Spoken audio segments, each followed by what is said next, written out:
Hi guys. Sorry, we're sharing posts real quick. We'll be right with y'all. I do this in the beginning anyway so that it gives people time to jump on the live feed. Because, sometimes notifications are delayed or whatever. So, that's a horrible freeze frame. Look at the beginning thumbnail. Derp. No. No.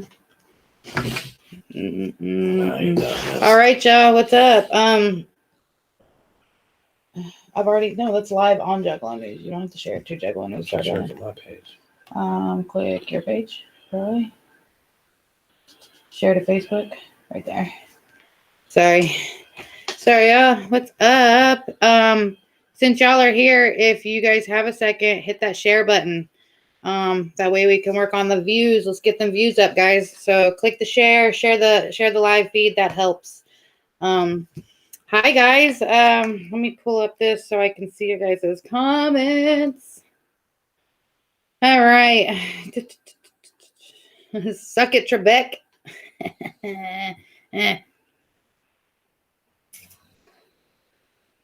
Hi.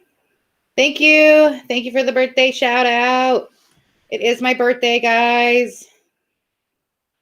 He's learning how to use this little app that he's using Facebook on. So, because he gets banned all the time, as everybody knows. So he's got this app that he's trying to learn how to use, and it's not the easiest. So do this, so I won't be able to comment. It's okay, but you could just go to the other ones of the video. You know what I mean? Your main one. So, what is up, y'all? Sorry for the delay. We had a bomb-ass weekend. We went to our friends Drew and Zane had us out to Michigan for the ABK show. Drew came in from Arizona, Texas, where else? Oklahoma, Arkansas. All those good places. Oh yeah, he's just about from everywhere. But he came in to see us, to see everybody, and for us to get together for this weekend. And then of course Zane. So they really put on, had a fucking blast, kick-ass weekend. Thank you to everybody I got to see this weekend. Big thank you to, Drew and Zane, because they really put on for me. Thank you to my awesome husband here who drove me there and, made sure that we got out this weekend and did some stuff. Okay, printer, okay. Sorry, my printer just did some weird shit. Like it just started doing some stuff on its own. Anyways, we went to the ABK show. That was cool. Got to see some people there. If I didn't get to see you at the show or say hi, I'm so sorry, guys. I was so all over the place, and it was a pretty all over the place weekend. So, if I didn't get to say hi to you, hi, I love you guys. Sorry I didn't get to say hi. Other than that, I really I had a good time this weekend, and everybody that I did get to see. Also, shout out to our homie Itty. His birthday was yesterday. He and I are really close in birthdays, and a lot of time we end up, celebrating on the same night because his birthday is the day before mine. So like normally if there's shows, we're always together on the show. So it was good to see him and his wife too. So shout out to you guys. Happy birthday, Itty. We love you. Shout out to my son. Yes, happy birthday to Skylar. Yeah, we've got his 22-year-old 22-year-old son. He and I share a birthday, so happy birthday, Skylar. We love you, kiddo. Hope your day was great. Yeah, hope you had a great birthday weekend. So anywho, what'd you guys do this weekend? Anybody go to ABK that's here in the news feed? Maybe not. It was a pretty decent turnout. There's quite a few people there. Decent little venue, not bad. Right? I had fun. Sorry guys, give him a sec. So kind of winging it on this this movie review. So hopefully it goes accordingly. I didn't have a lot of time to prepare for this one. Again, weekend was crazy. I took my laptop. We had a 4.5, depending on stopping, a 5-hour drive roughly to and from Michigan. So I brought the laptop with the plans to work on this episode, but I didn't work on the episode. So sorry. Just you're gonna wing it with me, guys. It'll be all right.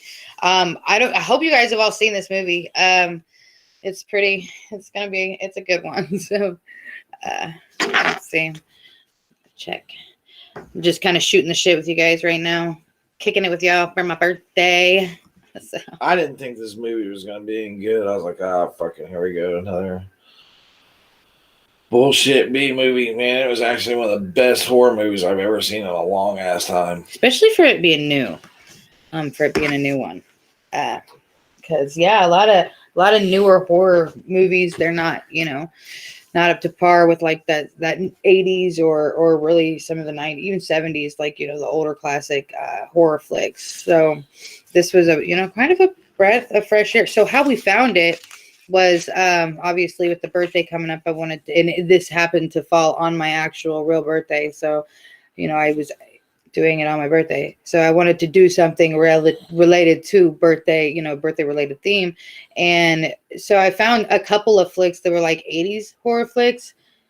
But and I mean, don't get me wrong, cheesy horror is cool and I don't have anything against it. And I know a lot of people like it, but I wanted to choose something that like I knew people would actually like get into, and if they watched it, they probably most likely actually like it. Versus something that everybody's going to see the trailer or whatever, read about it and be like, man, this is going to be a horrible, cheesy flick, but we'll do it for the show. So I didn't want it to be like that. I wanted it to be something actually good. So not saying that the other ones weren't good in their own way, but I wanted something good. So that's what we did. So I was digging, and at first I tried to find movies, couldn't find anything I really cared about. So then I looked into maybe like if there was any type of birthday massacres or anything that like really went down true crime wise, as far as like birthday parties, like a slaughter of a family on a birthday or something, some morbid shit. Or even finding I even looked for serial killers that I share a birthday with, and there were two, and they were both of a different country, so with different languages. And I was like reading through, and I'm even trying to pronounce their names alone. I was like, man, if I dig into this and look up these guys as victims and try to discuss their story, I had a feeling I would butcher the names entirely. So I just didn't feel really super comfortable doing that. Not that they don't deserve to have a story done about them, but I didn't want to butcher all the disrespect the dead by butchering their names and stuff. So I wanted to do something simple because it is my birthday and I want to do stuff like we have plans also this evening for just ourselves. So we have a Bible study. Definitely. We have another Bible study. We've done a lot of praying and a lot of Bible study this weekend. For those of you who haven't seen the photos on my Facebook, but anyways, I wanted to do something that was going to be, kind of cool, kind of fun for everybody. Even if it's not your birthday, and something kind of that I can honestly get through quickly. So that's what we landed on. So we found this. I found the trailer. We watched the trailer of it, and it was literally, it was impressive. Like in the trailer alone, we watched the trailer, and I was like, "Ooh!" Real quick, because I can't type, but Gray Bait, you said you got hung up on the looks of the main chick that's in the movie. That's actually Matthew Modine's daughter. Mm-hmm. If you don't know Matthew Modine, he was he was in Full Metal Jacket. He was the main character. He's Private Joker. He's been in several other movies. Just that was really his best one, was Full Metal Jacket that I can think of right off the top of my head. But yeah, that's Matthew Modine's daughter breaking into acting. Mm-hmm. So, and she was actually good. Good. She was good. So, I guess there's not we're kind of already mixing the review in with the opening stuff, because a lot of times I crop a lot of this out. No, totally. No, we're cool. So. I get that. I want to there's a moment before I start the actual like review or whatever I'm talking about where I have like this moment of silence, and that moment of silence is what I use to stop like when I do the audio for Spotify and Apple Podcast and Google Podcast and all that stuff, because there's a website that I use that disperses this podcast audio wise. So we're on all the main, like all your main podcast streaming outlets as well. So like if you guys were ever on a road trip and weren't able to watch the show on Facebook or YouTube Live, P.S. I think we might be on YouTube Live. I'm not really sure. I'll have to check, but might be on YouTube Live right now. Anyways, fingers crossed. Yeah, if you want to check. Anyways, I fucking just lost my train of thought. Just go to YouTube and look up the you got to look up our channel. But yeah, no, that's where and normally there's that moment of silence, and right now, so I just want to so yeah, that was the weekend. Hope everybody else had a good weekend. Hope thank you guys all for the birthday wishes. And oh yeah, for those of you who do know the Inked magazine, sir. No, but I don't want him knocking over my light. Sit. Oh Lord, have mercy. The dog is in here. So sorry if you guys hear my dog panting the whole audio. Huh? It looks like we're alive. It looks like we're live. Guys, we're live on YouTube. Third time's a charm, and it's my birthday. So fucking A. For those of you who are watching this on YouTube, what the fuck is up, y'all? We're live, and it's my birthday. So this is dope as shit. Right on. Love you guys. You're watching this is cool. I'm really happy that this is happening. So anywho, like I said, for those of you who don't know, I am participating in the Cover Girl for Inked magazine, the contest where they, based on votes, whoever wins will get a photo shoot for the Cover Girl of Inked magazine with also a cash prize. So for my birthday, everybody has literally gotten me up to first place in this, in my group. So there's groups. And then each group starts out with 30 girls. There are 30 girls a piece, and you go through. There's tiers of, like top 15, top 10, top 5, and then the winner of each group. And then each group starts competing. And then whoever, wins amongst the groups, that's the winner of the magazine cover. So I never in a million years, I signed up for this for shits and giggles, just to see what would happen. And never in a million years thought I would get anywhere near first place. I didn't even think I'd get to third place. Little Miss Birthday Girl. So thank you guys. Place. Like that was dope as shit. I did not expect it. Right on for you, everybody who's voting, all y'all motherfuckers. Y'all are awesome. My thank bitch you. Bad. My bitch dope. My bitch do a dirty thing with some soap. That's not the lyrics, but you're close. It's my song. I know. He changes the words to all the songs that he sings in the world. Every song. Don't do it. Please. But he does it all the time. Always. Stop. So anyways, okay guys. Happy birthday. Sing my wife a birthday song? No. I'll freestyle it right now. It won't be. Baby, happy birthday. It's the greatest day today. You were born on this day because your mama decided to get laid back in 80s. She had you lady. Happy birthday. I'm glad you're here. I'm glad you like penis and that you're not queer. Oh my. Happy birthday to my wife. You make everything great, biscuits and gravy in my life. I love you, baby. Happy birthday. Thank you. I love you too. Oh, guys. He does love me. That was a freestyle. He didn't write that in advance. They were fire ass bars, weren't they? Oh, bars for guys. Days, boy. If you want me on your featured on your track, I don't even charge. I'm so happy to see all you guys here and all you guys on YouTube. What the fuck? All right, okay. I'm done fucking off. All right, I'm just really excited. It's been a good day. It's been a great weekend, and it's gonna be a great night. So let's go ahead and get going. Like I said, bear with me. It's gonna be we're flying by the ass of our, what house it go? Seat of our pants. Seat of our pants, yes. So just bear with me. It may not be the best review, but it's a review for y'all. It's a good movie. So, okay. We're just kicking it with you for your birthday. Yeah, that's what I'm saying. Like, the biggest thing is hanging out with everybody for my birthday, but you guys can come over for cake if you want. Tonight only. Tonight only. All right, guys. So let's go ahead and get started on the review. Are you ready? Hmm. Are you? Okay. Are you ready? Yeah. All right, guys. So, Happy Death Day. Happy Death Day is a awesome fucking movie. I'm just gonna say that out the gate. So hopefully everybody agrees. Some people don't. I actually posted this about this in several horror movie groups that I'm in, and I got like literally I probably got about 95% good ratings. Everybody fucking loved this movie. There were, like I said, about 5% that weren't. They were just like, I didn't like it, and which is shocking to me because it was actually, like we said, it was actually pretty good. So that said, I it's stayed awake through the whole movie. it's got like it's got like a 71% on Rotten Tomatoes, which I don't really fuck with Rotten Tomatoes a bunch. I kind of am now, but it does have a 71% rating, and for Rotten Tomatoes, that's actually really fucking good. So that and the trailer itself, because when we were searching for this movie, the first thing we did was we did watch the trailer, and the trailer itself is first what got me. So then of course I started doing my research, and that's when you go to the Rotten Tomatoes page, and I seen the 71% rating on there.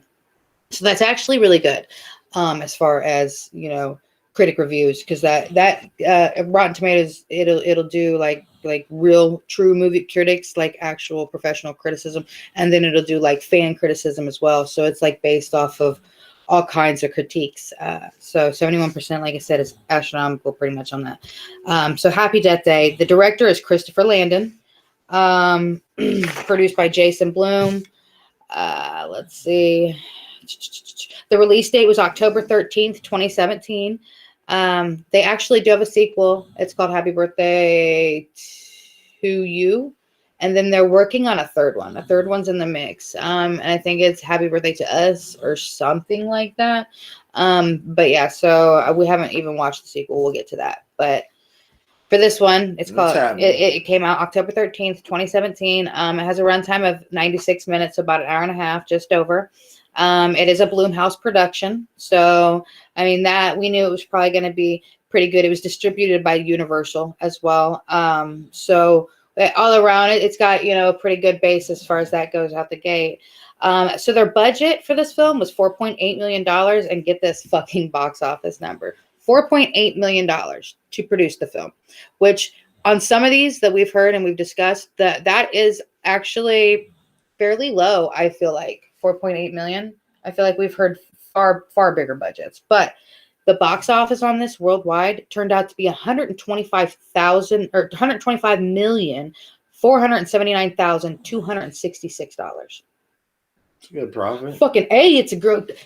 Like I said, I think I said this in the last movie review that we did, and a lot of times in order for a movie to be considered successful, as far as that goes, it is normally they want to more than double their profit. So they want to at least get 3 times the amount that they put into it, because then that's when you're really making money. That's when it's been a decent movie.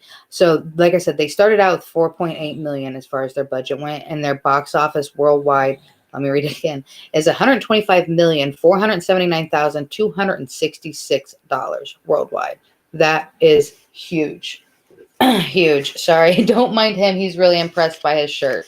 So we'll go ahead and show his shirt off. I was looking at the dog. Oh, I was just saying he loves this shirt, guys. He got a beautiful, but what we're not going to discuss it, but a beautifully clean, fresh, crisp white shirt that he picked up at Rock of Ages, because we were in, like I said, Michigan for this weekend. So we picked up a couple of things, not much, but we did treat ourselves a little bit to a couple items at Rock of Ages. I got the Wizard of the Hood album on vinyl for my birthday, so that was exciting. I'm going to get a frame and frame it so it can go on the wall. Anyways, all right. She hasn't even got her birthday present. Nope, I haven't got to do my birthday yet, because it's been. That next. We drove home from Michigan. I know I'm going to get off subject for a sec. We drove home from Michigan and got home. And as soon as we got home, I had to hook up the computer, get everything going, like as far as like all the stuff that you read on my screen and stuff. I had to get everything set up for the actual feed itself. I had to print my notes. I had to get ready myself, as I as went a face. Picked up my daughter, went and got the cake. The stuff to wrap gifts up. Had to take my daughters to get some birthdays and then food too. food, and then brought her which own was Culver's, birthday because dinner. that's my shit. I love Culver's. So, anyways, we ate Culver's, and then as soon as that was She over, got I had to some come up bomb-ass- and She got some bomb ass cake and presents waiting for her downstairs. The girls were Yeah, setting buddy. up for her party. So, anywho, okay. So basically, the plot of this is, it's about a girl who wakes up on her birthday, and we learn quickly that she's basically she's a nasty person. She's not a very kind person. But she wakes up on her birthday. She's in a frat room, or not in a frat room, a college dorm, and she's obviously had a drunken night the night before. She leaves and in a very like a rude kind of way. And by the end of all of this, she's getting murdered, and then she wakes up the next day and does it all over again. So this is kind of basically like Groundhog's Day, but it's on a girl's birthday and it's murder instead. So if that gives you any sort of that's all the plot basis you need, is to know that it's like Groundhog's Day. And for those of you who haven't seen it, it's just a reoccurring day, a reoccurring event that keeps happening over and over. Like go to sleep, it's the same day the next day, same day the next. And the original movie is called Groundhog's Day. Also a great movie. But there you have it. So that's what we're gonna dive into. That's what the movie's about. And yeah. Like I said, I dug it. I really dug it. So I'm really excited to kind of break down these scenes. Are you? Mm-hmm. Okay. So basically we like I said, so we open up and it's Teresa. She goes by Tree in the movie. Her nickname is Tree. So Tree wakes up on her birthday, which is on Monday, September 18th. She's in a dorm she's in the dorm room of a classmate. His name is Carter. After a drunken binge the previous night. Tree wakes up, and like I said, she's very self-centered. We learn very quickly she's self-centered, rude. But she is extremely dismissive of the boy, and condescending, towards him. She goes to leave. As she's going to leave, there's a boy. It is actually Carter's roommate, his dorm roommate. He's barging in the door and he's like, "Hey, did you get a piece of that hot ass last night?" Basically is what he said. And she's actually leaving as he's barging in and saying that. So there was that awkward moment, but she goes out the door and she's, heading out the door. So she's walking through the grounds of the what? When he comes in the door, catches him in his face. Oh God, yeah, that's a good one. I don't even like that. I'm not sure if that's, and I'm not sure where it's at, but we'll get to that. What just happened? Anywho, so yeah, she takes off out of Carter's dorm room and she heads through like the grounds of the college campus. And you're starting to see like events that, like I said, it's like Groundhog's Day. So you're going to start seeing events that keep happening, which eventually she puts together. But so she walks out and she passes a gal who is she's got a clipboard and she's asking for people to sign for her cause, to sign her petition. Save the whales or something. Save something. It's a petition, which of course she's like I said, you see the type of girl she is. She's very, very just like, she's not the type of girl any of us would probably want to hang out with. But so anyway, she walks past her. She walks past the gentleman who's like eyeballing her, kind of like checking her out as he walks past her with his sunglasses, which she's obviously disgusted by that. And then so she walks past. What else happens? She walks past a guy and a girl who are sitting on the greens, and the sprinklers go off. So you've got the sprinklers. You hear a car alarm. The guy passing out. Yeah, the fraternity. They are hazing, so they've got their what are they, pledges? Yeah, their pledges, and they've got them strong, no sleep, and they've got one that falls over, passes out, like just hits the ground. So yeah, there's a string of events as she's walking through. She walks past a guy that she hooked up with, and had like a one night stand or whatever. Had a thing with him one night. Went out on a date. Whatever they did. But anywho, and he's, he pops out of the side of the pillar and he's like, "Hey," because obviously he sees her coming. So he kind of like hides and waits for her to walk past. And then he's getting ready to walk past and he pops out in front of her. It's like, "Hey, I've texted you. I haven't heard back from you. Why haven't I heard back from you?" And you can tell she's obviously totally not interested. But she makes her way past her. She then goes to her own sorority, and one of her sorority sisters, which is obviously the head of the house, she catches her as she's coming in. And she's like, "You dirty slut," or whatever she says. She's like, "Where you been?" Basically asking her where she's been and calling her out about obviously being with somebody. Excuse me, but she's like, "Where you been?" Blah blah blah, and you get the whole, and you can see that it's leading up to the type of person that Tree is. So she's just kind of really dismissive of her kind of snotty sorority sister. But she makes her way in a sorority sister's like lunch meeting at 12 o'clock. That was weird. So anywho, she is dismissive of that. And she goes upstairs. That's when we see her roommate Lori, which is another one, obviously one of her sorority sisters. This one's kind of, toned down. She's very obviously into her school. She's into her work. She's there to be a nurse or a doctor or what have you. She's working in the medical field. She's very focused on her career, her college career, stuff like that. So she's not like the type that's going to go out and like party and, be all in everybody's face. And she's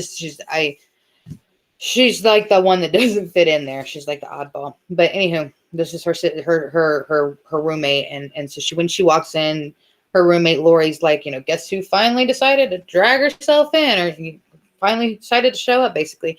And at that point during a conversation, Tree realizes she's extremely late for class. So she starts fumbling to get, dressed for class, stuff like that. And she's on her way out the door. And as she's on her way out the door, Lori, her roommate, stops her and has a cupcake with a candle. And she wants to wish her a happy birthday and present her with this cupcake. So she does. And, she's like, "Do you want to know how I found out?" And she's like, "How?" Tree's like, "How?" And so I guess Lori had went through her bag or whatever to find her ID, to find her birthday, so that she would know when to wish her a happy birthday. But anyway, so she's got the cupcake and she's like on her way out the door and she's like, "Too many carbs," and just tosses it into the trash can. She doesn't even, she blows the candle out. She blows the candle out and then it's like, "Too many carbs," and tosses it into the trash can on the way out the door, right in front of, her Lori, right in front of the girl who made it for her. And as she closes the door and you hear Lori say to herself, she's like, "I made that I made that for you from scratch. I made that." Like, it wasn't like a cupcake that she had bought at a store. So basically you're starting out the movie seeing all these people that she's just nasty and rude to, kind of giving you like that basis as to, oh, you give this person this sort of motive, or this person has this sort of motive, or there's the reason why this person hates her, or, so you're starting out, you're leading all the way up to like how she is. She's just a really shitty person. She's rude and self-centered. But anyways, so she does all that. What does she do next? She goes to the school. Meets up, goes to the class or what have you. Which we see she's in a class with her professor. We see her professor, and then shortly thereafter, we find out she's fucking her professor. So she goes in and she meets up with her professor in his office, and she like kicks a chair up underneath the door handle, which jams it shut. And they're getting all going or whatever, like just making out or whatever, and his wife shows up. His wife actually shows up and tries to get into the room, and holy shit, thank God that she kicked the chair there. But anyways, he opens the door and she's like, what happened? And he was like, "It just got jammed or something." But and he said, "Have you met my student?" and introduces her. And she's like, the way I kind of thought the way that he was looking at her.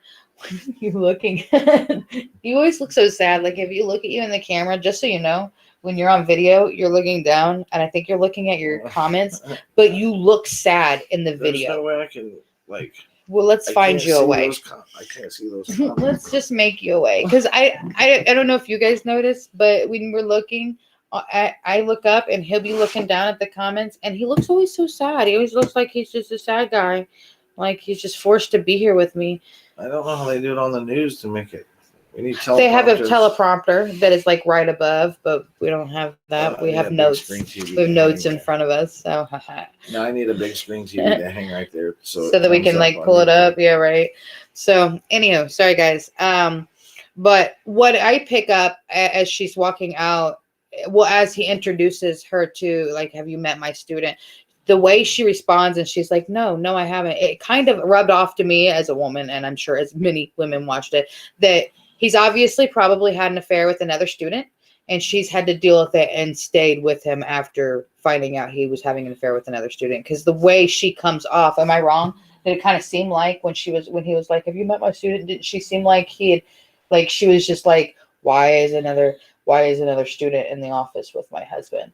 Oh, a locked door, man. My Yeah. bitch. Yeah, because it like I said, it came off to me as if he had done it before. So this was just like, but anywho, so yeah, that's a thing. So she's fucking her college professor, who is also like a doctor or whatever.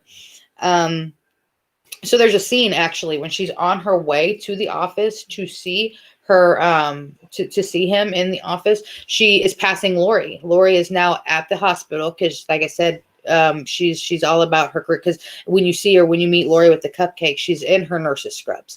So as we go on, and Lori's, or not Lori, Tree is there to see the professor in the office just before the wife catches them.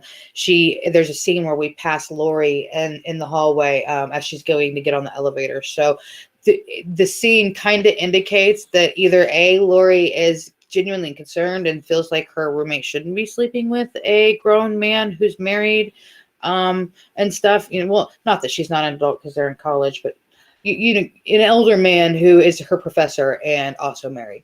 But anywho, or that she's jealous. It just kind of comes off as either way, I guess,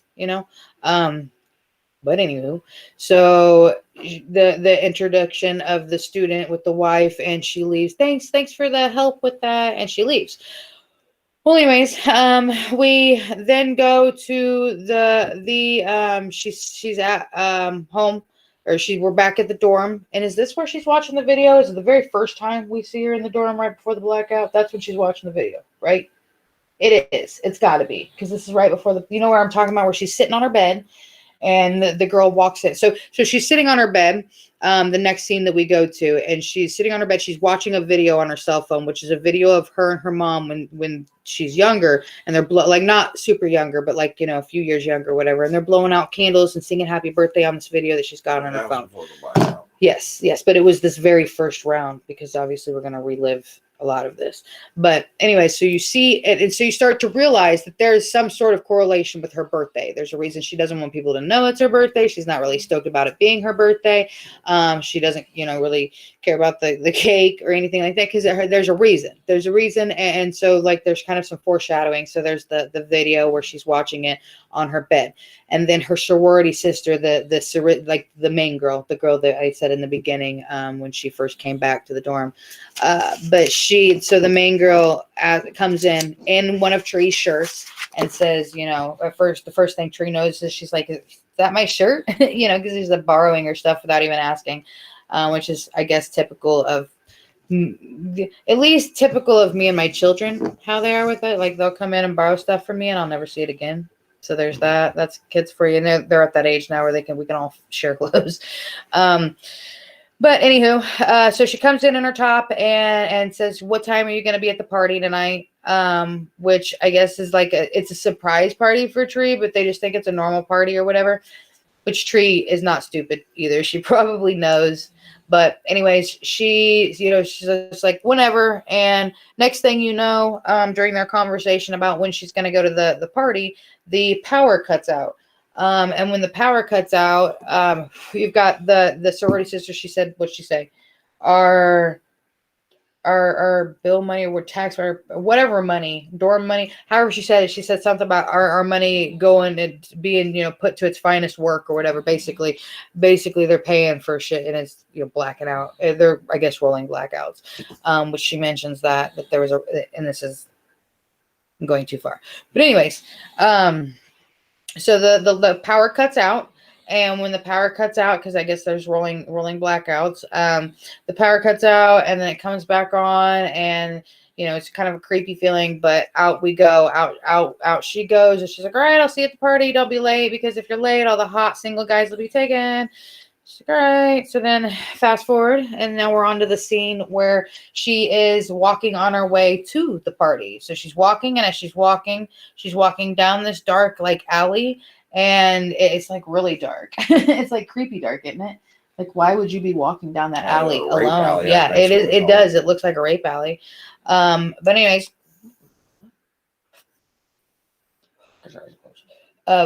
so she's walking down the rape alley, and as we're walking down the rape alley, there's like this tunnel, like a tunnel to walk. Like, I don't know if it was a bridge on top, but there's definitely a tunnel under. I think it might have been a bridge on top, but it was a tunnel. So she's walking through rape alley and comes across the tunnel, and as she's coming up on the tunnel, there's like this music box playing in the center of the tunnel. And if you listen closely, the music box is actually playing, like it's wound up, and it's playing the Happy Birthday song. So that in itself is creepy, but she thinks it's a joke by the other people at the frat, or it was, as far as college goes, just in general. So she's like, haha, funny guys, you got me, haha, come on out, and nobody comes out. So she starts paying attention. Do you want this? She starts paying attention, and she sees like across, like through the tunnel, she sees this guy, and it's a guy, and he's like in all black. He's in like this black jacket, black, basically just all black mostly. But he's also got he's got this baby face mask, which is their mascot. It's their mascot for school. She actually, on the way before Rape Alley, she sees she passes a group of like frat boys or whatever, and they're all like in those masks, like joking and being frat boys as they're walking down the street. But anyways, so at the end of Rape Alley, at the end of the rape tunnel, with the music box, there's the guy with the baby face mask on, and she's like, all right, can I help you? Is there anything I can do for you? He's not saying shit. He's just standing there like all super creepy and baby face, like in a baby face mask. But anyways, he doesn't respond. He doesn't say anything. And so she gets creeped out finally. At first she's like, you're not scaring me. But then she ends up saying she's going to call the police or something like that. And when she says that, the guy takes off. He takes off running. So that's when she gets fucking creeped out, because he like takes off to the side of rape tunnels. So you don't even see where he goes. And like she's at the other end of Ray tunnel. Ray tunnel. Oh, on the captions. So, anywho, wow. But he takes off running, so that's when she gets kind of nervous, and that's actually like the first really nervous moment in the movie for me. That's when I first got nervous, was when he like took off, and then I was like, oh man, here we go, it's gonna happen. Obviously, it's gonna happen. So, anyways, he goes in, and she starts going through the tunnel, and he ends up out of nowhere. He ends up behind her somehow. And was this first one? How did this first one go? Just a stab in the chest, right? Mm-hmm. The first one's just a knife, right? Knife in the chest, stabs her right in the chest. She's dead. She wakes back up. So that's where the Groundhog Day effect comes in. So she's dead. That's the her entire day. That's the first day's events. She wakes up. Holy fuck. Oh my God, I'm still alive. It must have been a bad dream. All right. But she wakes up in Carter's room, and she sees Carter again. And it's the same thing. Like, he's saying the same thing to her. He's saying all the same things to her. He's like, but the whole spiel. So she's just kind of like, this is so weird. Like, this must have been a dream or something. So like, you can tell, like, that's what's going through her mind. And she's a little nicer, but she's just kind of confused. She's trying to figure out everything that's going on. Like, it's really weird, but out she goes, and she goes to go out the door, and the kid's roommate, Carter's roommate, comes barging in again. Did you get that fine piece of, and so she's just like, so fucking weird, deja vu. She goes out the front of the dorm. Everything happens again. You get the girl with the clipboard, the guy with the glasses checking her out. You get the sprinklers, the car alarm, the frat kid. The kid that is popping out of the pillar asking, it's all happening again. So she's just like, what the fuck? What the fuck? What the fuck? So she gets back to her sorority house, and there's like a girl sitting out on the steps too. There's a little girl with headphones on that waves at her every time she comes in, and she's just rude as shit to her. But anyway, second time she's rude as shit to her again, just like, what? Yes, she's rude as shit. But anyway, she goes inside, and the sister, the sorority sister, again with the where you been, blah blah blah, and she's like, I'm having the weirdest case of deja vu. And the girl says, what'd she say about deja vu? Deja vu is when somebody is thinking about you while masturbating. And she's like, don't worry, it happens to me like hundreds of times a day or whatever she says. Oh my God. Oh my God. Pump the brakes, buddy. Like, how much you got people thinking about you? I mean, whatever. So anyways, but she's just like, weird deja vu. So she goes back into the room with her sorority sister, her roommate. Same thing happens again. Same thing with the cupcake. Except this time she doesn't throw it in the trash can. I think she just blows it out and sits it on the table because she's trying to find, she's like really starting to get weirded out by everything that's happening. But anyways, so she goes again. Everything happens. She avoids her dad. Like the whole time she's avoiding her dad. Like her dad's trying to hit her up because he wants to have lunch with her. She's avoiding her dad, blah, blah, blah, blah. So it's all still happening.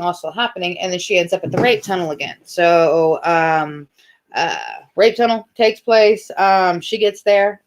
Except, the music's happening again. She's like, oh, fuck no. Mm-mm. We've been through this. We're not doing this again, right? So she's like, nope, you got me fucked up. So she turns around and actually goes the opposite way, like a fucking smart girl. She's thinking like the final girl, right? Like in that part right there, which is actually kind of cool because this movie does become a series of Final Girl. It's basically like anybody who watches horror flicks and those with groups of kids, we all know about the final girl. So this like whole movie is basically scene after scene of the final girl act. But so this is the first moment where she's like, nope, you ain't getting me. I'm not stupid. So she goes the opposite way. And she ends up at the frat party.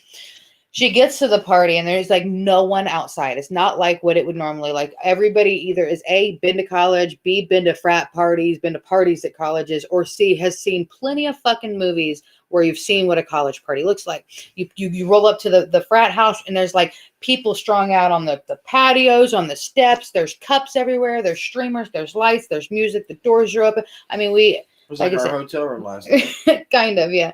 But bigger. But yeah, so I mean, we all kind of know what it looks like. And when she approaches this building, this house or whatever, it's not like that at all. It's all completely silent. So it's really eerie. But she goes up and she's like, because again, there's so much deja vu. It's just a fucking weird day. So she goes up, she knocks on the door, and finally somebody answers the door, and it's pitch black in there. Opens the door, and it's there's a guy standing there dressed in all black, baby face fucking mask on, and she panics and punches him in the fucking face. This first instinct, she knocks the motherfucker, basically knocks him, smokes this motherfucker. And then everybody's surprised. So it turns out, here's her surprise birthday party. Like, oh shit. But she thinks she's good. She thinks she's made it. Like, she dodged it this time. She dodged the killer, so she's cool. She's at the party. She's with her friends. Everything's cool. Everything's safe.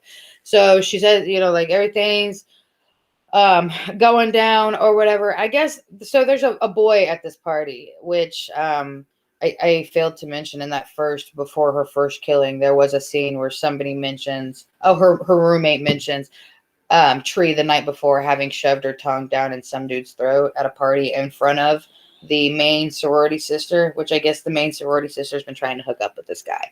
But anyway, so it's just like true like sorority house drama or whatever. But anywho, so they end up at the party, and the boy that she kissed the night before, the boy that the other sorority sister has been trying to hook up with, he is there at the party.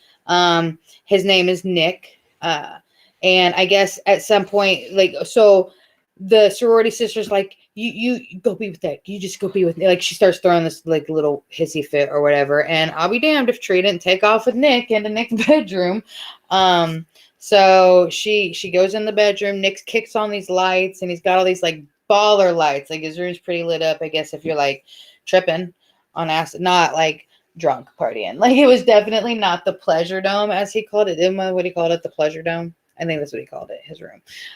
So he flips on the lights, flips on the music. It's really loud. It's like raver-like music. And she's like, it's really loud. She keeps trying to tell him it's loud, but he isn't listening. And so he's like dancing off in the background, and she's just getting to a point like, it's loud. And she's like, okay, well, I'm going to go. Like, she's getting texts from the sorority sister who's like, you're with Nick, aren't you? You're with him. Where are you at? Where is he at? I can't find him. You guys are together, aren't you? So anyway, she sees that she's been texting. So she's looking at her text messages, and you're looking behind her. And as you're looking behind her and you see Nick dancing to the loud music and the lights and this, that, and the other, nobody hears. Sorry, guys. Sorry for that interruption. Let me close my door so my dog doesn't do that again. Let's not leave the door open anymore. So there was a reason I didn't leave the door open. I'm so sorry, guys. Anywho.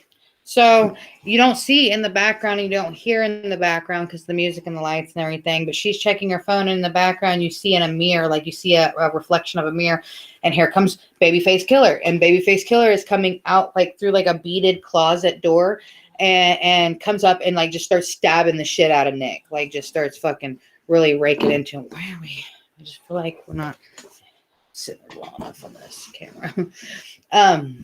So he starts stabbing the shit out of Nick, and she's checking her text messages. Well, she turns around and tries to be like, hey, I'm going to get out of here. And she sees him again. Oh, actually, Nick's the one that opens the door, I think.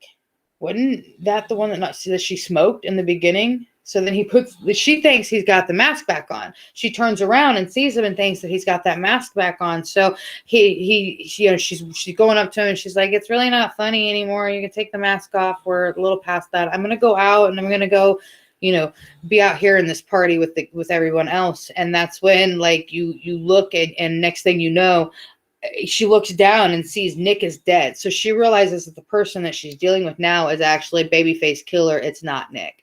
So she panics and it happens again. And this is where she gets killed with the bong, isn't it? Yeah. Yeah. So Nick's got a bong in his bedroom, and Babyface Killer breaks the bong and stabs her in the chest with like the stem of the bong. Like the stem is like all broken. So the shards are the broken end of the stem. Stabs her in the chest with the stem. So she wakes up again. Here we go. This is like day 3 or something like that. She wakes up again in Carter's room, except this time she seems to be experiencing pain. Like as if she's obviously alive, but it's almost like she's still feeling the effects from the night before, like her death. But anyway, she wakes up Carter's room again.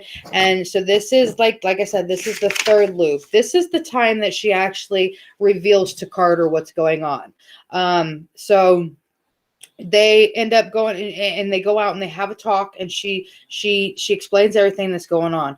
And he's like, okay, let's suppose this is real. Let's suppose this is a real thing. I'm sorry. Let's suppose that this is a real thing. Why would somebody want to kill you? Let's figure out what's going on. Why? So there's got to be something significant. So he mentions, and we find out like a dad calls again, and she's got a ringtone in this movie the entire time. And the ringtone keeps, and it's like a birthday related ringtone. So it goes off, and he goes, oh, it's your birthday. Well, obviously somebody knows it's your birthday, so there's a significance there. Blah blah blah. Well, anyways, come to find out, the whole fucking college campus knows because everybody made a big deal out of it, and they're throwing her the surprise birthday party. But oh shit, you know what I didn't even mention? Yeah, I forgot one scene. I forgot one scene out of the whole first spiel, and that was the lunch scene where they meet up at 12 o'clock for lunch. And they sit down. Sorry, we got to rewind for just a second. So in the very first scene, at around noon, at 12 o'clock, they meet up in the corridors for lunch, and they sit down. And that's when one of the gals, she comes with like a chocolate milk and some sort of like fatty food on her tray. She sits down and she gets shamed by the head dorm chick. So she's shaming her for the food that's on her plate and the food that she's eating.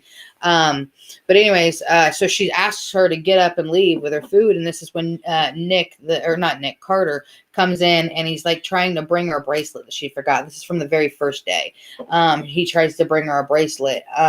And when he does, when the girl's getting up to walk away and Carter's rushing in to, hey, I've got your bracelet here. Sorry, didn't want you to have this. He accidentally bumps into the guy with the chocolate milk, and the chocolate milk gets knocked all over Tree. So it's poured down all over Tree. She gets her. So that's actually an interaction that takes place that I forgot to mention, but it also takes place the second day, obviously. So now we're in loop 3, and we're now she's actually communicating with Carter. So she's already explained everything that's happened, everything that they went through. Like she's showing him as they leave the dorm that morning. She's like, all right, let me show you this. We'll show you this. She's like, here's this and this and this. So she starts pointing out everything that's going to happen as far as like the clipboard and the sprinklers and the car alarm and the kid falling over. So she starts putting it all out before it happens. So they're like, that's when they start kind of like going together and like trying to figure out what to do. So his suggestion is to take advantage of the fact that she basically has unlimited life. Are you okay? Are you sad and bored? You look so sad and bored. You guys, does he look sad and bored? Like, I'm what are you guys seeing on that end? Because he always looks so sad. Sad face. He's a sad face guy.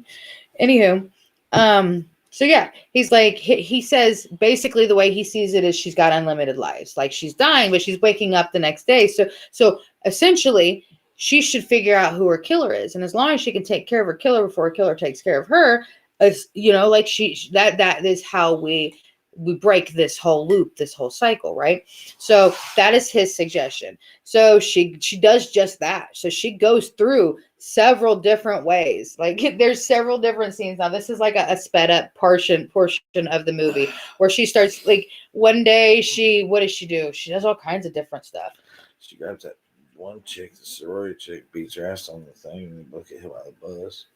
Oh wait, we haven't gotten there yet. We haven't gotten to that one. So this is the one where she even does the naked, like she does a naked strut where she's doing all this stuff, but she's trying to find her killer, right? Yeah, you're right though. She does, that scene happens too. So she does like different things each day to try to figure it out. Like even one morning you watch her, she's walking through that corridor, because it's like, this is like a comedy slasher. Just so you know, like there are funny elements to this movie, but there's a shit ton of jump scares. The jump scares are good, just so you guys know. If you guys are into jump scares, this one's full of them, and it's great. But anyway, so she's got each day, and one of the days, like I said, my favorite day, which was the cutest, was when she comes out butt booty ass naked, and she's going through the whole like corridor and everything, like the grounds, and walking past everybody, but she's butt ass naked. Like it's so funny. But anyways, so she keeps going and going and going. And then there's one of these days, where she, like he says, she, bumps into, was it the head? It was the head chick. So she bumps into, she bumps into the main head sorority sister, the one that keeps asking her every morning when she comes in, who were you with last night, you slut or whatever. But the one that shamed the gal for eating the food that she was eating, the head chick. So she bumps into her, and when she bumps into her, like her books go on the ground and stuff. Like you've seen people bump into people like in movies. So all the stuff gets knocked on the ground, and so Tree goes down to help her pick everything up, and she's like fumbling through her papers and finds there's actually a card. There's a birthday card, and in one of these, I think it might have been like the second day, on her second day, she finds the birthday card, which actually happens to be stuffed in her stuff. So it doesn't make a whole lot of sense, but anyways, there is, you do see a birthday card, but she just never opens it. And then so she bumps into her sorority sister. You open the card and it's like, says something about, it's got like what's the point? You won't be alive. Or no, it says something about have a great birthday because it's your last day or something like that. It was something really morbid. It had a really morbid like thing on the inside, and it was that baby face just spinning. But anyways, so as she's going through these unlimited lives, she bumps into the sorority sister, finds the envelope that has that card in it. So she believes it's the sorority sister. So this is the first person she really thinks it is. And she's like, So she tries to fuck this chick up, right? So she's like beating the shit out of her. And then a bus comes and like it smashes both of them. It kills both of them. And she wakes up the next day. So it turns out it's not her. So like she's trying to do the process of elimination. She's got this list and she's going through and she's figuring like every single night. She's trying to, like, she's stalking all these people to see if it's them killing them. Is it this person? Is it this person? So she's doing process of elimination and she's still dying. Somebody's still getting a hold of her and still killing her. Like, and that's the funny thing, because when we very first watched the movie in the beginning, I even said in the beginning when I realized how much of a cut she was, I was like, I cannot wait to see how many different ways we're going to kill her in this movie. Like, I was really excited about that. But then, like, throughout the movie, as you're watching her go along, her personality does start to change. You start to actually like her. Like, she starts to, and each day that she relives this, she's starting to realize what kind of person she is as well as she's going through all these notions. But anyways, so she thinks it's the sorority sister, turns around, it's not her. So all kinds of stuff just keeps going and keeps going and keeps going. But there's a lot. That was a lot. A lot took off when he told her to take advantage of the whole unlimited life thing. But anyway, so on the next loop, there's at the end of all this, there's one scene where she gets cracked in the head with a baseball bat. And when she gets cracked in the head with a baseball bat, that was a pretty cool scene because it does like this transition. She gets hit in the head with the baseball bat when she goes down and she lands on the pillow. Because she gets cracked and she's falling down and lands on the pillow in Carter's bed and wakes up again. So there was that that transition. But so after that next loop of being bludgeoned by the baseball bat, Tree passes out shortly after waking up. She's awakened then in the hospital. So she wakes up and at this point now she's like, holy fuck, she's really feeling it. Like I said earlier, she's starting to feel effects from each time she dies and wakes up. Because like that second time after the bong when she woke up, she felt the effects, remember? That's when the doctor said if this happens to you one more time, you're going to die. Basically, well, maybe not one more time, but he did say that, if you... He said you can't die one more time. That's why she couldn't die that last time. But we're going to get into that because she definitely does because of Harder. Which we haven't gotten to there yet. But anyways, okay, so like he said, so we wake up, she after getting bludgeoned with this, so this is after she's died multiple times now, multiple times. You see it all, like I said, it went really quick. So now she wakes up after that, and she tries to get up out of bed, tries to go on, and tries to find out who the killer is once again, and each time she wakes up, it's getting harder for her. So she gets up this time and tries to go and walk out the door. She's getting partially dressed, and she goes to walk out the door and just bites the fucking dust. Down she goes. She wakes up. Yeah, she went down. Like she couldn't even make it out of the dorm room. So it's definitely taking a toll on her, 100%. She wakes up, like I said, in the hospital, and that's when she learns from the doctor that she's actually sleeping with, that she's actually retaining. She wakes up and he's done scans of her body, and he's finding all of this like scar tissue because the killer's basically taking it all out in her chest area. But so like I said, she's going through like so much, and she's developing scar tissue and stuff like that. So he shows her the scans and is like, I don't know what's happening with you because you don't have she didn't have like any external scarring or anything, but she had all internal. So it's showing up like it doesn't show up on like you would never know it unless you're looking at the scans. But he basically tells her, he's like, you can't, you're gonna fucking die. Something's going on with you. So he tries to keep her in the hospital to monitor her. And she's like, no, I gotta get out of here. He's gonna kill me. And he's like, of course, nobody knows what she's talking about realistically because it's the same day happening over and over. And she hasn't had time. And even if she did have time the day before to explain to him, this day he's not going to remember anyway. So it's basically a loop of just re-explaining. It's kind of how I felt when I broke this wrist every day. Like somebody new was asking me what happened, and it was just like constantly reliving that damn story over and over again. So anyway, she hasn't even told him what's going on. He has no idea that she's even being chased. But so she's like, okay, well, she agrees to stay, and she asks him to go get her something to drink, and of course they're having a fish. So of course he's going to take care of her, he's going to protect her and stuff like that. So he's like, you're safe here, stay here, I'm not going to let anything happen to you, I promise. I'm going to go get you something to drink. Stay put. So he goes to get her something to drink. And when he does, that's when she's like, nope, I'm breaking the fuck up out of here. So she does. She takes off. She leaves. She goes to sneak out. She heads to his office to find his car keys because she's going to steal his car and get the fuck out of there. So she goes in there. And as she's in there, you right? Is your butt hurt? Your little butt? So she is going through his drawers to find the keys, like stumbling through the drawers. She pulls open the bottom drawer and she finds a baby face mask in the bottom drawer. So she immediately panics and thinks, oh my God, he's the one that's fucking killing me. So she's panicking, looking for the keys, finds the keys, get the fuck. She's like taking the fuck off, trying to get out of here. And as she's taken off, she is she runs into him and is completely fucking startled and just like, oh my god, like thinking this is the killer, right? So she runs into him, and that's when out of nowhere, here comes the killer, babyface fucking killer, and takes out fucking the hospital guy, the doctor. So kills her at the or kills the doctor. So she takes off from there. Okay, so she escapes. She does escape. So she's got his car keys. She gets into the fucking gets into the parking garage. And she's very like sneakily trying to get to the car. She's got to beat the button to find out where the fucking car is in the parking garage. But she finds it, gets to it, but babyface killer finds her too. So they're like both fucking racing to get to the car. She's racing to get in the car. She does get in the car. She manages to get the fuck out of there. Shockingly, she gets out of there. And it's very, I'm telling you, it's really suspenseful. They did a great fucking job on this movie. She did a great job. Oh my God. Like when she was coming to like the realization, once she started realizing that this is going to keep happening over and over, like before she tells Carter everything, she loses her fucking shit. Like, and when that meltdown, the scene where she does that meltdown, it's really like, and she's a great fucking actress. Like she really killed it. But yeah, so anywho, sorry guys, I lost my train of thought. Everything okay? Mm-hmm.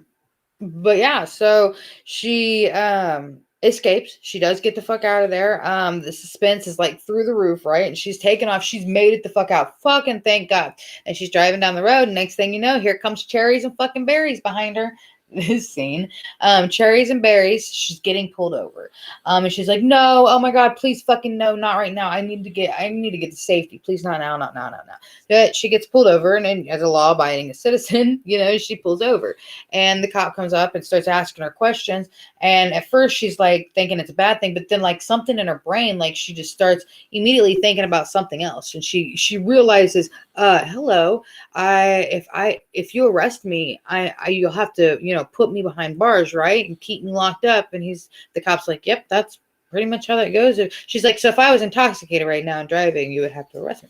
So he's like, yep, that's what's going to happen. That's what would happen. So immediately, as soon as he said that she'd be arrested, she's like, yep, I'm on all of it. I'm drunk. I'm high. I'm all the pills, or whatever she said. She's like, yeah, she said, I'm on all of it. I'm all, take me in. And he's like, oh, okay, all right. So he gets her out of the car, and he's like, and she's like putting her hands behind her back. She's like, here, let me help you. Let's get this going. So he gets her in the handcuffs, and he goes and he puts her in the back of the squad car, and she's like, fuck yeah, finally I'm gonna be safe. I'm gonna be locked behind bars. I'm safe, fucking sound.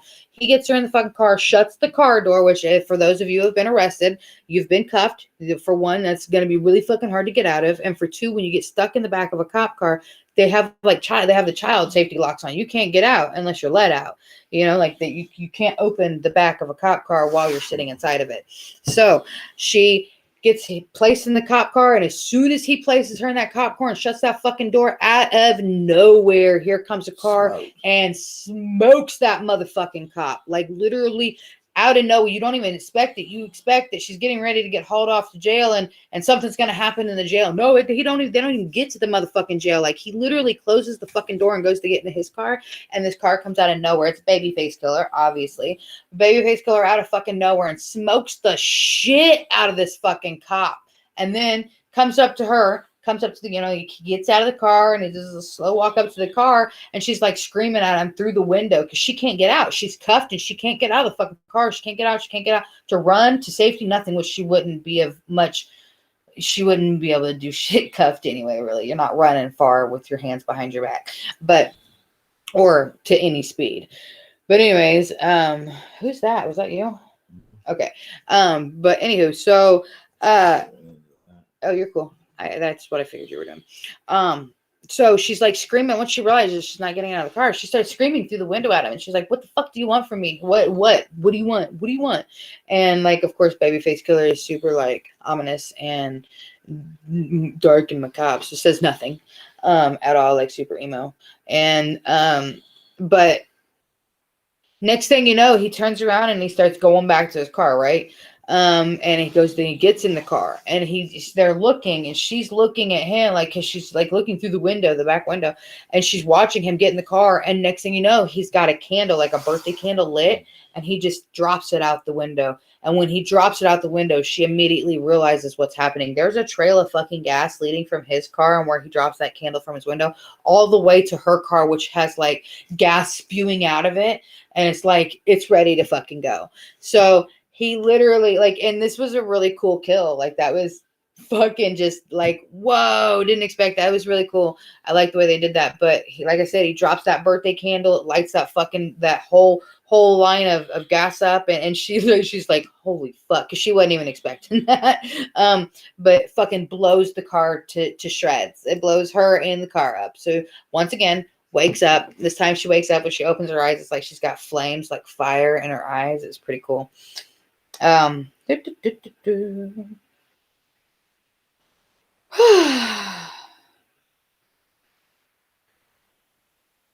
Sorry, guys. I'm reading the notes.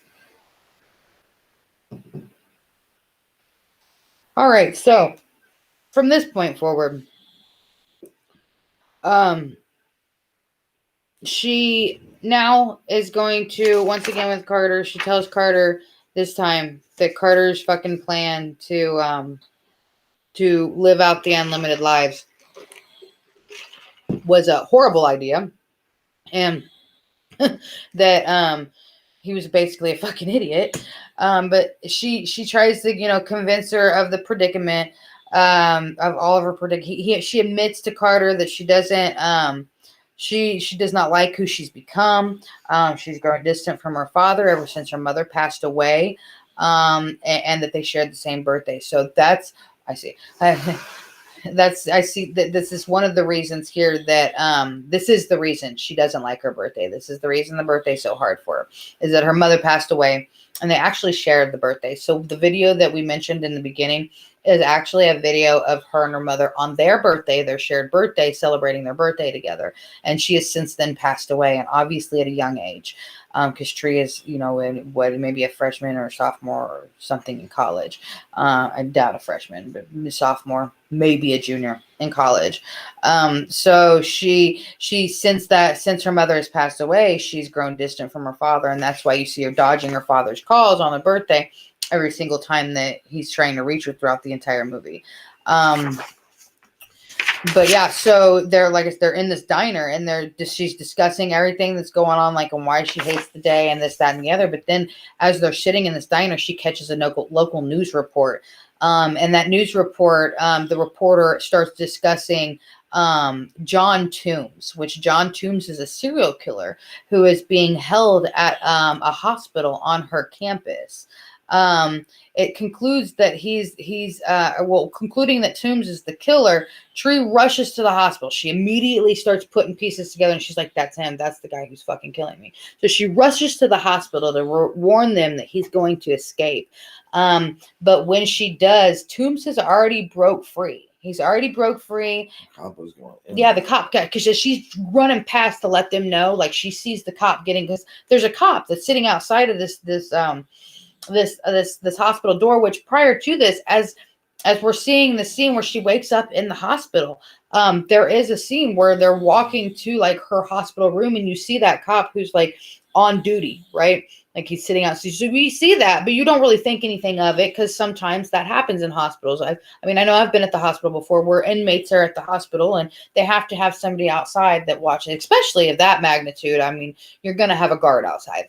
Anyways, so like I said, she rushes into the hospital to tell these people that this is getting ready to happen. And as she's rushing in, she sees the guy, the officer who's on guard. He gets up and he actually goes into the hospital room where the serial killer is. But anyway, so she goes in and she's trying to warn call the police that he's gonna break free. He's gonna break free. Goes into that hospital room because she's like, don't go in there. The cop's going in there. She's like, why are you going in there? So she goes into that hospital room, and I'll be damned if that cop's not laid out on the fucking ground, dead. Yeah, he's dead. There's blood everywhere. So she was fucking right. Turns out her killer is actually this guy, right? Because he's like standing there. He's got this. I think he has an axe or something. No, she gets the axe off the wall. Remember, he was like, oh, yeah, but is that then? Is that right then? It is right Yeah. then. So she goes right before she goes in the room. There's like this big long axe, which I mean, I understand what the axe is for. I get that in case of a fire. But I've never walked into a hospital and been walking down the hall. Like I've been to the hospital. I've had 2 children too, you know, like, and I've got family that's been to the hospital. So I've never walked through the hospital and seen like this big giant glass case with a huge long axe. Like my axe is my buddy axe, like huge fucking axe, like Paul Bunyan axe or bigger. Shit, I remember hospitals back in like the late 70s and early 80s. Shit, they had ashtrays built onto Well, yeah, the wall. You could that's smoke in hospitals. well, yeah. So an axe isn't too I far guess. off.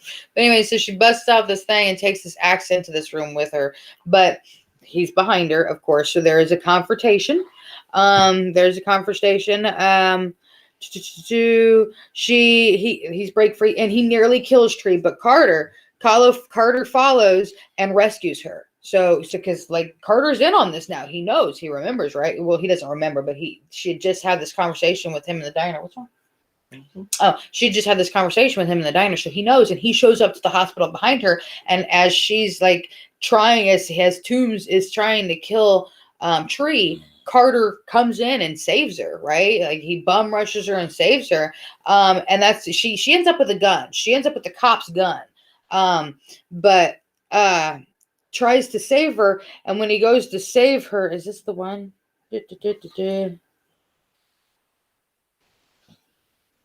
Safety's on. I don't know if that's this one or not. It has to be this one. Okay, so yeah, we like I said, so yeah, she gets the cop's gun and she goes to shoot him, but as she goes to shoot him, no, that's not this one. That has to be the next one. The next time, yeah. So anyway, he comes in, he saves her, he disrupts, he tries to save her, but before he's able to like actually save her, before anything is done with him, he saves her, and then Toombs snaps Carter's neck. So we've got Carter, the boy that at this point now, because during all of this, yeah, she's developed feelings for Carter over during the movie, especially in the moment she starts developing is when they are having their very first conversation, when Carter is explaining to her that she's got unlimited lives and to take advantage of that. During that initial conversation, he explains to her that the night that she spent the night, like, well, the night before, obviously, this night before, he covered her up and she slept in the roommate's bed. Like, she didn't even sleep. He didn't sleep with her. They didn't have sex or anything. He even told her, he was like, you were drunk as shit. I wasn't going to take advantage of you. You wouldn't have even known. She didn't puke. Yeah, he took care of her, made sure she didn't, like, what'd he say? He didn't want her to throw up in her sleep and die like Janis Joplin. So, yeah, I mean, it was really sweet. And that was the moment where she realized that Carter was a good guy. So as all of this starts going, she's starting to develop feelings for Carter, but Carter gets his neck snapped. So she takes off and actually, yeah, and he saved her. He did save her. So she takes off and she gets away. She mostly gets away, completely almost gets away. And then she gets to the point where she's got a fucking crowbar and they're in like this, this like stairwell, and the Toombs guy comes up and she cracks the Toombs guy. And like, she's got him on the ground. She had him. She could have killed him right fucking then and there and ended all of this, right? But she starts thinking, she's like, holy shit, Carter. If I kill him, if I kill my killer, I wake up the next day and Carter will be dead. So, because he snapped his neck. So she knew there was nothing she could do. She had to die again, but she has a one up, right? Because she knows who her killer is at this point. So she goes to the very top of this stairwell. It's cool as shit. She goes to the very top of the stairwell and she like convinces him to come up the stairwell or whatever, and he starts he's like, you should have killed me when you had a chance, and starts climbing the stairwell. But he gets to the top of the stairwell and she's already up there. She's got a noose around her neck and everything, and she's like, fuck you, buddy, I'll see you tomorrow, right? So she jumps off the stairwell and hangs herself, like goes all the way down and snaps her neck. Like, so you're literally just seeing it's like kill after kill. It's a good movie. I really liked this movie. But anyway, so she wakes up again. She cracks her neck. Oh man, that was rough. Yeah, that was pretty rough. Anyway, so during the next loop, she wakes up again, same bullshit. Tree went. She this is the one where she goes around. Carter saved her life, and at this point, she has woke up on cloud nine. She's in love. She's in love with Carter. She's happy-go-lucky. She has realized all her fucking mistakes. You know, like, so she's on a different path this time. So she wakes up and she starts going around righting all her wrongs. So this is like, you know, in the like I explained in the beginning. So each time that she wakes up in Carter's room, that roommate comes barging in to see if he got to hook up with that hot piece of ass. And this time he goes and he barges in, and when he barges in, Tree turns him around, sticks him up against the door, and spanks his ass like 3 times. This is something about being like, not talk to ladies like that. You don't talk to ladies like that, and spanks him on his butt like 3 times, and then off she goes because she's so happy, and the roommate looks at Carter and he's like, "What just happened?" Like, so it was really cute. But like I said, by the end of this movie, you actually really like her. Like she's really great. She's really cute. So anyway, she's going through and she's righting her wrongs. On the way out the door, though, she borrows Carter's pillow and takes Carter's pillow with her. So she's going out and she signs the girls. She takes the guy's glasses, the guy that keeps creeping on her and looking past, like every time the guy that's like looking, checking her out. She takes his sunglasses, puts his sunglasses on. She goes to the girl with the clipboard. She signs the thing. So she signs for the clipboard.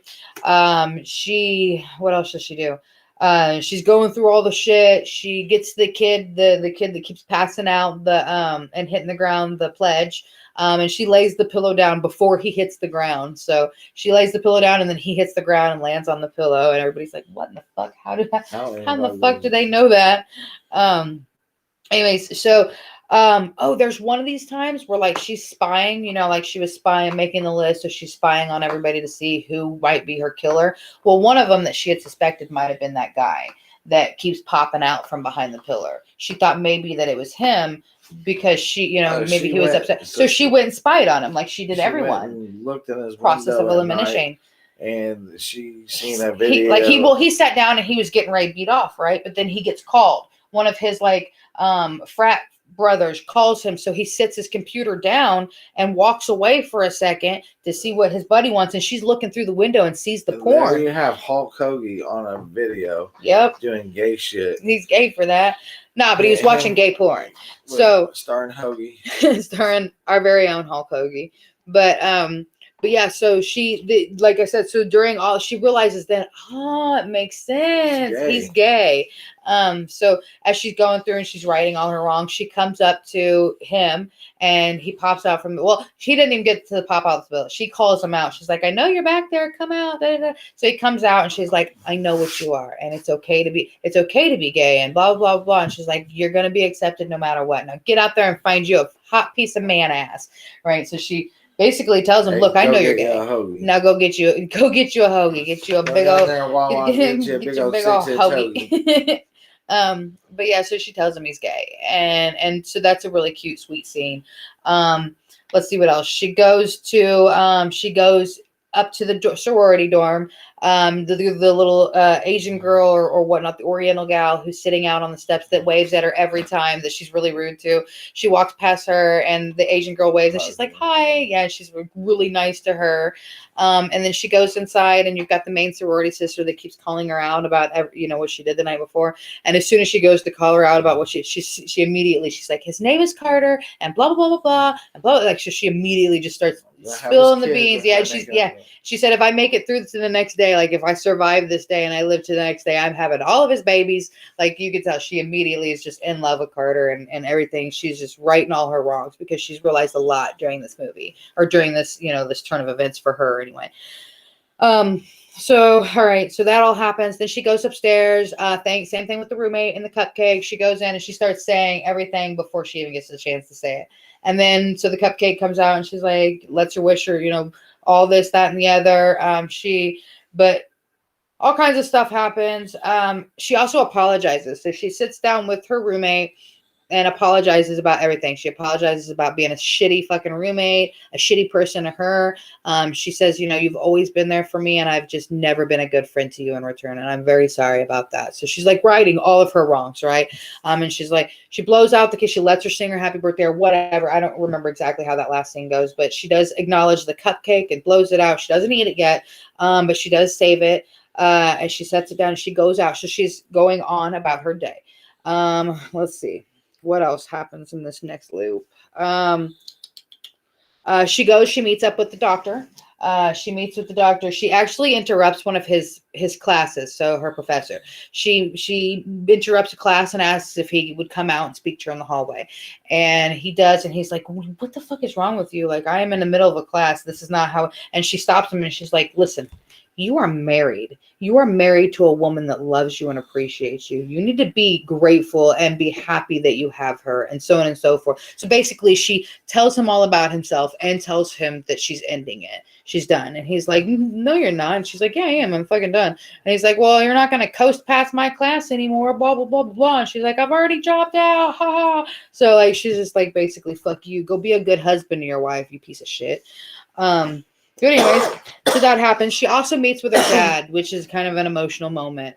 So you see the dad sitting there for lunch, and all the way up until here, he's like dodged her. And as she's walking towards Rape Alley in each episode, she's listening to a voicemail from her dad, which is the same voicemail over and over. Like he says, I sat there and waited for you for blah, blah, blah. And you just left me. Yeah, over and out. Yeah. So that's a voicemail that she keeps going over. Well, this time, she's walking. Well, she's not walking. You're approaching the diner or the where they're at for rest, and you see him, and he sees the waitress, and he asks for his check because he believes that she's going to stand him up, and as the waitress walks away to go retrieve the check for the gentleman, that's when you see her standing there. So anywho, they have a conversation, and that's she admits to everything and how she was ashamed of how she is these days, and the reason why it's been so hard on her, and she just wants to get back to having a relationship with her dad and get past her mother passing, and it's time to move on and heal from this, and so on and so forth. So they have a very heartwarming lunch. So all is well there. So like I said, she's writing everything. Everything's going great. Let's see. Yeah, like I said, she's dealing with inner grief. She's resolving, becoming a kinder person, so on and so forth. That night she prepares. Do you remember when she's like preparing to fight him? So she's like putting all this gear on and shit. And she's ready to fuck some shit up. So she's preparing for all of that.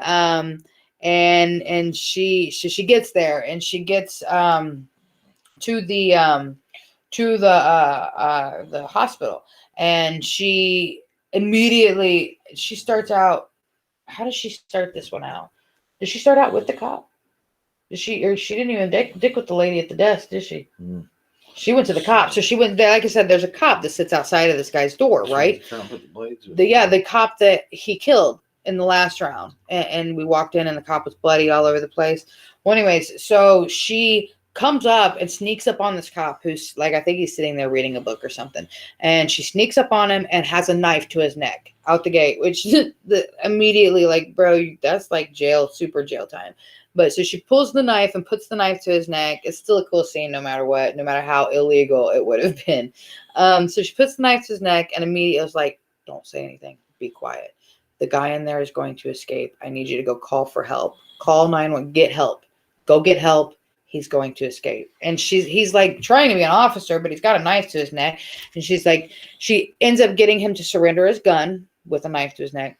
Surrenders his gun and gets rid of him. She says, go get help. Go get help now. He's going to escape.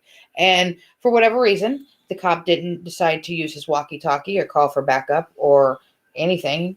He just took off and ran to, I guess, go find help on foot because, again, they don't have walkie-talkies. Well, walkie-talkies might be like cell phones in hospitals. They don't really want to get good reception, so it probably wouldn't work. Maybe not. I don't know. I feel like I've heard plenty of like the walkie-talkies from the ambulance guys, the EMTs. Anywho, so cop takes off and she goes to go into this hospital room. Well, this gentleman, Toombs, he's in bed. He's laying in bed, and you see where he's got straps. He's strapped to the bed and stuff like that, like because he's a criminal. So they don't want him out. He's a serial killer. So he's strapped to the bed, right? But she don't trust it. She already knows. And she's got the gun. She's got the cop's gun. So she's going in here and she's ready to fuck this dude up. And he's in that bed. And she tells him, she's like, I know you're not asleep. I know you're not asleep. Wake the fuck up. And somehow, gosh, everything happens so quickly. He ends up with the upper hand. So she goes to like fucking pull the trigger on him. And when she goes to pull the trigger, the safety's on. Like completely on, and she pulls the trigger. He gets up and he's like, oh. No, that's when he got up. he's like, cause she goes to pull the trigger and he it doesn't go off. So he's laying there and he's like, safety's on, bitch, or something like that. He says safety's on. That's when he comes up and he starts fucking, like beating the fucking manhandling this bitch all over the fucking place. Just dog walking.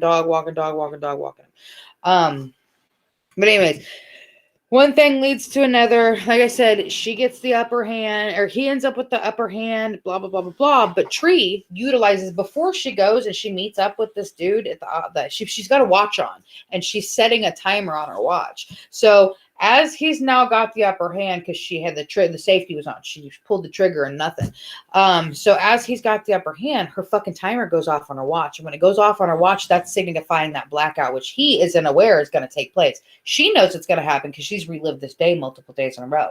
But anyways, so blackout takes place, and that's when she takes advantage of the situation. Light comes back on. She now has the gun in his face, and she's like, "Trigger's off now. Thanks for the tip." Safety. Yeah, safety's off. Safety's off now. Thanks for the tip. And as soon as she says that, she pulls the fucking trigger, blows him away. Right? So finally, killer taken fucking care of. Huh? What a fucking relief, right? Now again, I don't know how, but she held a knife to a cop's throat, stole his gun, and killed somebody, but was still managed to be released and sent home. How that happens, I don't know, but it did. It's Hollywood, so I just think it's funny that they. It didn't matter because she was at the very Yeah. crazy. So anyhow, we leave the hospital. She survived. So it ends on once she's relieved and she's finally free from the whole situation. It ends that night on her celebrating her birthday in Carter's room, and they've got the cupcake that Lori made, and they've lit it, and it's kind of like very like 16 candles-esque or whatever. But so they've got the little cupcake, and they're celebrating together because finally she mind you, she hasn't celebrated her birthday in like a few years or whatever because her mother's passed away, so it's a hard day for her. So anywho, she's finally for the first time in years celebrating her birthday because she's been through some shit on this birthday multiple times. So they sit down and they're in Carter's room, they eat the cupcake, and then they fall asleep together. And then we wake up the next morning, right? So we wake up the fucking next morning and boom, it's happening all over again, right? She fucking literally wakes up again and it's all over again. It's not a fucking joke. This is for real. Like she's stuck. She's literally stuck. She can't figure out who the fucking killer is. It wasn't the guy. Oh my God. Could you believe it? I couldn't fucking believe it. I was like, what the fuck? I really thought it was like legit gonna end there. I thought that was it, but here we go again. It fucking wasn't her. Yeah, well, so yeah, she wakes up the next morning and it's on her birthday again. Confused and distraught. She's completely fucking confused and distraught because she knows she killed Toom. So it should have stopped this time loop or whatever. It's then that she realized. So she realized that she returns to her room in order to run away. Okay, so she's like, holy fucking shit, I can't figure it out. I don't know what the fuck's going on. So she hauls ass into her room and she's immediately she grabs a suitcase. She ain't even acknowledging her fucking roommate. She grabs a suitcase. She's just shoving shit in her suitcase. And her roommate's like, what's going on? What are you doing? And she's like, I'm getting the fuck out of here. And she's like, what are you're really starting to freak. So her roommate's getting concerned. Like she's starting to freak her out because she's just acting and her roommate doesn't understand what's going on. Right. Her roommate, it's a new day to her roommate. It's the same day to Tree, but it's a completely new day to her roommate. So anyhow, she's like, what's going on? You're really starting to fucking freak me out. And anywho, so everything's going on. She's trying to pack, and here comes Lori again. So Lori, once again, she's trying to diffuse the situation. She's got the cupcake. She offers her the cupcake again. But it was this time. It was this moment. This is where all the fucking major twist in the story comes. So she's got the cupcake. Lori's got the cupcake, and she's trying to offer the cupcake to diffuse the situation and calm down Tree. And that's when Tree realizes, holy fucking shit, I died in my sleep. And when she starts realizing she died in her sleep, she realizes, oh yeah, that's the cupcake that Lori made for me for Scratch. She fucking poisoned it. This bitch been killing she poisoned the fucking the cupcake. So she starts calling her out. She's like, you fucking did it. You fucking bitch. Because at this point, she really has nothing to lose anyway. She's going to keep fucking dying. And the next day, she's going to forget anyway. So she's calling her out, just like when she tried to get the chick or tried to kill the chick with the birthday card and ended up, ran over with the bus, but it wasn't her anyway. But yeah, fucking starts calling Lori out about the cupcake. She's like, you poisoned the fucking cupcake. And Lori's like, I don't know what you're talking about. Like, she tries to play dumb and stuff. And she's like, bullshit. Eat the fucking cupcake. Eat the fucking cupcake. So she wouldn't eat the fucking cupcake. And that's when, like, basically shit pops off. And she's like, it come to find out, she did poison the cupcake. And the reason she poisoned the cupcake was all over The doctor. the fucking professor. She So was fucking him too. evidently, this whole time, like, Lori kept putting herself out there, and the professor, the doctor, just kept choosing Tree over Lori every time. And she's like, no matter how many times I put myself out there, he just kept choosing you. And obviously you're the kind of girl he wants, and blah, blah, blah, blah, so on and so forth. So like I said, back to that original scene where she's going to meet up with the professor originally in his office, that like the where they meet up before the elevator. And I said that either she's genuinely concerned and she's like, maybe you shouldn't be sleeping with your professor, or she's jealous. Turns out she was jealous in that scene, but you don't really put two and two together until the end right here when you find out that Lori's the one that's been poisoning the cupcake. So there's the knockout drag out fight. She's like, well, if I've killed you, then like that's what she asked her. She said, well, how did you know I poisoned the cupcake? And that's when Trey was like, because you've been doing this to me. You've killed me multiple times. Because comes to find out, Lori confessed everything. Lori confesses to well, no, I guess she really didn't. Yeah, she just confessed to wanting to be the one. So I guess that was her way of confessing. That's how we knew that she had been the one that was chasing her the whole time as well. Because it runs it all down. But anywho, so yeah, she confesses to it, and she's like, well, if I've killed you that many times before, let me kill you one more time again. So it becomes a knockdown, drag out fight, and they're literally going ham. And this time fucking she's like, nah, you got me fucked up. You're the one you got me fucked up. So I'll be damned if she don't beat her motherfucking ass to the point that she fucking feeds her the cupcake. She ends up getting the cupcake and pushing the cupcake in her mouth, feeds Lori the fucking cupcake, and Lori starts panicking because she knows that she's now being poisoned because this is the cupcake she made. So she's panicking, and she ends up right in front of the bedroom window, which is on like a second or third. It's an upper story. It's definitely not the first story. Yeah, she got Sparta. She got Sparta kicked right the fuck out that window, and fucking just out the window she went, and fucking down, and obviously it killed her. Her fall killed her between the poisoned cupcake and the fall.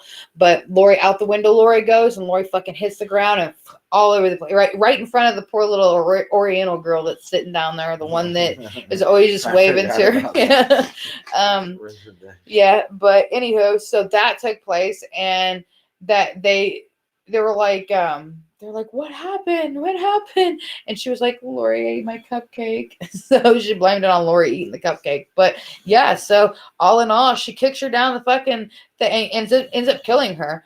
And then so after that, so after that, Tree and Carter, they go over the day's events back in the restaurant, where he offers her his room for the night, and so on and so forth. Like, if you want to not be alone tonight, you can come stay in my room and my dorm and da da da da da. So anywho, they have this conversation, and they end the day, and Tree wakes up the next day believing to be in another loop, because the next day fucking you wake up again, and here we go with this damn phone, this ringtone, which keeps waking her up all these days previously. The damn ringtone goes off again, and she's like, oh my god, no, it's happening again. Well, turns out it was Carter. Carter was playing a joke on her, which I would fucking beat your ass after the shit I had been through for the past week. Not funny. Not a funny joke, but they exchange a kiss and blah, blah, blah, and that's the end of the movie. So, ta-da! There's the movie. Now, I do want to mention real quick, there is an alternate ending to this movie, which we did not watch this version, but I guess in the alternate ending, Tree was taken to the hospital after her encounter with Lori. So after the encounter over the whole cupcake thing, she goes to the hospital, and is in the hospital being treated for that. The doctor instructs her to stay away from pain medication for at least a day or two because of the extent of her injuries. But after he leaves, a nurse come in and told Tree that she's giving her something for the pain. And Tree informs that nurse that the doctor, informs her of the doctor's orders that she's to stay away from pain medicine. The nurse reveals herself to be Stephanie Butler, who murdered Tree in revenge to the affair between Tree and Gregory. So turns out that sounds like the alternate ending. The murderer actually is Gregory, her professor's wife. So that's the alternate ending. I don't care for that ending. I like the regular ending. But there you have it. So that is fucking Happy Death Day. And let me tell you, this movie, I recommend it. I totally recommend it for anybody looking for. And like I said, I made all those posts in those groups of the horror groups that I'm in. I shared this to a lot of horror groups, and a lot of people commented back. 95% of the people who had commented back gave it positive reviews.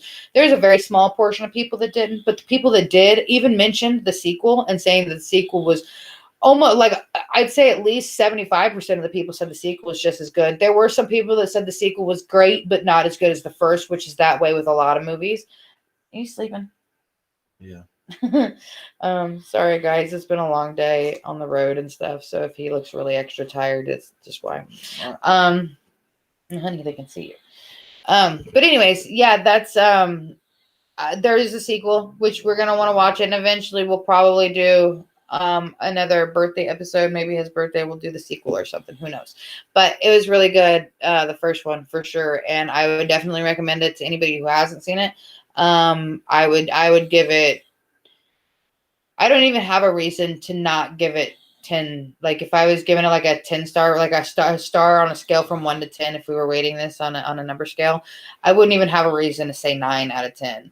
I would say this movie's really good all around. I enjoyed it. It had great jump scares. It had just literally the right amount of comedy, and even the right amount of horror. Like there was moments where I thought it was funny as shit, but then there was also, I was legitimately like, holy shit. And like it's not like it's not gory or anything like that. Some people can't handle that type of stuff, so it's generally a great movie. So if you guys are into this sort of thing, if you haven't seen it, check it out. And if you have, I'm sure you stuck it out this whole episode because you too agree that it's a great movie. But anyways, that's it. That was the movie. Yeah, I don't know if my husband's gonna be able to hang much longer, so I'm probably gonna end this in this episode now because he's looking extra tired. But thank you guys all for kicking it with us during this episode. Again, as per usual, I think this is like our 14th episode, guys. So we're like fucking rocking it. We're going into 4 months, so that's pretty dope. Thank you guys again for all the birthday wishes. Thank you for hanging out with me on my birthday. I really appreciate you guys. What else? Just thank you for everything. Thank you guys for being here, and thank you guys for being in our lives and watching our show and enjoying it as much as we enjoy doing it for you. So, all right. I don't really know what else to say. If you guys want to order some merchandise, hit me up. You can hit my private Facebook up, or you can hit me up on the Casual Screams Facebook page. Just search the Casual Scream and send me a private message to that. And I will check those messages as well. Happy to, I don't have a web store yet, but I have all kinds of merchandise options, and I can place a customized order anytime. So if you guys want merch, hit me up. If you guys have any recommendations for the show and want to see anything in particular, feel free also to hit me up, privately message me. Messages are great. Emails are better, but messages are great. That way I have, some sort of record of it. You guys can comment on this news feed all you want, but it only shows me so many comments. I can't see them all. I can only really see them while I'm doing the show. And once I dive in, I can't really watch because I'm mostly reading notes. But anyways, yeah, we will see you guys next Sunday. Not sure what we're gonna do yet. Obviously it's probably gonna be something true crime, so I'm gonna find something good and probably I don't know if I'm gonna do that just yet, like right away. But yeah, so we're gonna find something, think of something good for you this weekend, or tonight and tomorrow, and I'll probably post about it on Tuesday, so keep your eyes peeled for the next episode. Other than that, I hope you guys enjoyed the show. Thank you for hanging out with us. And I guess we'll see you guys next Sunday. Do you have anything you'd like to say in closing to everybody? Bye. Everybody have a good week this week. We will catch you next Sunday. Same bat channel, same bat time. We are going to go close out the evening by celebrating my lovely wife's birthday. Yeah, boy. Keep it casual. All right, y'all. Keep it casual.